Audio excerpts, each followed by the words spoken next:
Hello students, আমি Nitish sir জ্ঞানজ্যোতি coaching সেন্টারের পক্ষ থেকে তোমাদের প্রত্যেককে জানাই আরো একবার স্বাগত। তো স্টুডেন্টস, আজকে আমি তোমাদের সঙ্গে আলোচনা করব বিকেইউ অর্থাৎ বাঁকুড়া ইউনিভার্সিটির আন্ডারে যে সমস্ত ছাত্রছাত্রীরা বিভিন্ন কলেজগুলোতে পড়াশোনা করছো তাদের জন্য আজকে থার্ড সেমিস্টারের এসইসি বেঙ্গলি সাজেশন 2024-25 নিয়ে কিন্তু আলোচনা করব।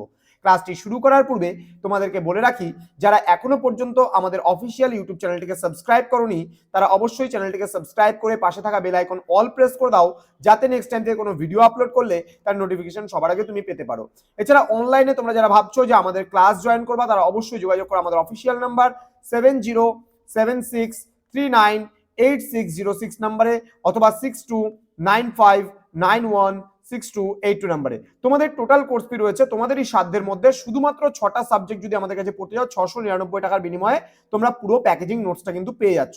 তো দেরি কিসের, আজই যোগাযোগ করো আমাদের অফিসিয়াল নাম্বারে এবং যুক্ত হয়ে যাও আমাদের জ্ঞানজ্যোতি কোচিং সেন্টারে। তোমাদের কিন্তু এসএসসি বেঙ্গলিতে রয়েছে ব্যবহারিক বাংলা। এবার ব্যবহারিক বাংলার প্রশ্নমান হিসেবে 10-এর জন্য যে সমস্ত প্রশ্নগুলো তোমাদের পড়তে হবে সেগুলো একটু লিখে নাও তোমরা। প্রথম প্রশ্ন, বাংলায় ছাপাখানা বিস্তারের ইতিহাস সংক্ষেপে আলোচনা করো। নেক্সট রয়েছে বাংলা ছাপাখানার বিকাশে চার্লস উইলকিন্সের ভূমিকা কি ছিল। নেক্সট রয়েছে বাংলার ছাপাখানা ও মুদ্রণের ক্ষেত্রে বিদ্যাসাগরের অবদান ব্যাখ্যা করো। নেক্সট রয়েছে বাংলায় মুদ্রণ শিল্পের বিকাশে গঙ্গা কিশোর ভট্টাচার্যের অবদান কি ছিল। নেক্সট প্রশ্ন রয়েছে জ্যোতি বা ছন্দজ্যোতি কাকে বলে, শ্রেণী বিভাগ সহ জ্যোতির পরিচয় দাও। নেক্সট অন্তটিকার উদ্দেশ্য বা গুরুত্ব আলোচনা করো। নেক্সট গ্রন্থপঞ্জি কি, গ্রন্থপঞ্জি প্রণয়নের একাধিক ধারার পরিচয় দিয়ে আদর্শ গ্রন্থপঞ্জি প্রণয়নের পদ্ধতি আলোচনা করো। নেক্সট লোকনাট্য বলতে কি বোঝো, এর উদ্ভব কিভাবে ঘটেছে, এর বৈশিষ্ট্যগুলি উল্লেখ করো। নেক্সট রয়েছে লোকসঙ্গীত বলতে কি বোঝো, লোকসঙ্গীতের শ্রেণীবিভাগ করো। নেক্সট রয়েছে লোকনৃত্য সম্পর্কে সংক্ষেপে আলোচনা করো। এবার প্রশ্নমান 5-এর জন্য তোমরা যে সমস্ত প্রশ্ন পড়বে সেগুলোর মধ্যে গুরুত্বপূর্ণ হলো প্রথম প্রশ্ন, ছাপার কাজে আধুনিক বাংলা অক্ষর বা হরফ নির্মাণের অগ্রগতির বিবরণ দাও। নেক্সট রয়েছে শ্রীরামপুর মিশন কিভাবে একটি অগ্রণী মুদ্রণ প্রতিষ্ঠানে পরিণত হয়। নেক্সট রয়েছে পাণ্ডুলিপির সংজ্ঞা ও বিবর্তন সম্পর্কে আলোচনা করো। নেক্সট রয়েছে তথ্যপঞ্জি বা তথ্যসূত্র কি, গবেষণা সন্দর্ভের সঙ্গে তথ্যসূত্র দেবার প্রয়োজনীয়তা কি রয়েছে। পরবর্তী প্রশ্ন, তথ্যপঞ্জি বা তথ্যসূত্র বা উৎস নির্দেশের পদ্ধতিগুলি আলোচনা করো। নেক্সট রয়েছে ছেদ ও জ্যোতির পার্থক্য লেখো। নেক্সট নির্ঘণ্ট প্রণয়ন বিধি বা পদ্ধতি সম্পর্কে সংক্ষেপে আলোচনা করো। নেক্সট রয়েছে যাত্রা কি, সংক্ষেপে আলোচনা করো। নেক্সট কৃষ্ণযাত্রা সম্পর্কে সংক্ষেপে লেখো।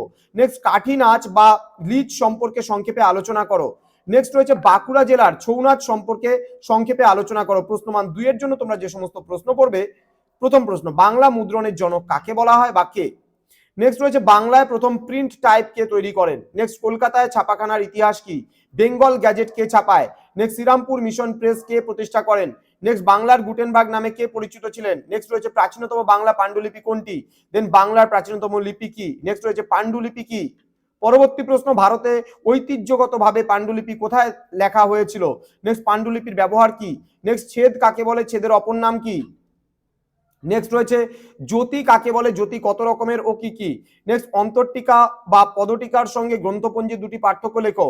নেক্সট বাঁকুড়া জেলায় দেখা যায় এমন 4টি লোকসঙ্গীতের নাম লেখো। নেক্সট রয়েছে ভাদু গান কোন জেলার কোন রাজবাড়ির সঙ্গে সম্পর্কিত গান তা লেখো। নেক্সট রয়েছে পশ্চিমবঙ্গের 4টি লোকনাট্যের নাম উল্লেখ করো। নেক্সট বাঁকুড়া জেলা ছাড়া আর কোন কোন জেলায় মনসা যাত্রা দেখা যায়। নেক্সট লোকসঙ্গীত কাকে বলে। নেক্সট বাঁকুড়া জেলার 2টি লোকসঙ্গীতানুষ্ঠানের নাম লেখো। নেক্সট বাঁকুড়া জেলায় পোড়ামাটির শিল্প কোথায় দেখা যায়, সেখানে কোন মূর্তির জন্য বিখ্যাত। নেক্সট পশ্চিমবঙ্গে ছৌ নাচ দেখা যায় এরূপ 4টি জেলার নাম লেখো। নেক্সট রয়েছে ছৌ নাচ পশ্চিমবঙ্গের কোন জেলায় বিখ্যাত বা জনপ্রিয় নাচ, ওই জেলার কয়েকটি জনপ্রিয় নাচের নাম লেখো। নেক্সট কাঠি নাচ ছাড়াও বলছে, কাঠি নাচ ছাড়াও কাঠি দিয়ে বাঁকুড়া জেলার আরেকটি নৃত্য দেখা যায়, সেই নৃত্যের নাম কি, তা কোন সম্প্রদায়ের মানুষের নৃত্য লেখো। তো স্টুডেন্টস, এই ছিল আজকের ক্লাস। তো জ্ঞানজ্যোতি কোচিং সেন্টার অফিসিয়াল ইউটিউব চ্যানেলে তোমাদের প্রত্যেককে আরো একবার স্বাগত জানাচ্ছি। যারা এখনো আমাদের চ্যানেলটিকে সাবস্ক্রাইব করনি তারা অবশ্যই চ্যানেলটিকে সাবস্ক্রাইব করো, তোমাদের উজ্জ্বল ভবিষ্যৎ গড়ে তুলবো আমরা, এটাই কিন্তু আমাদের প্রতিশ্রুতি।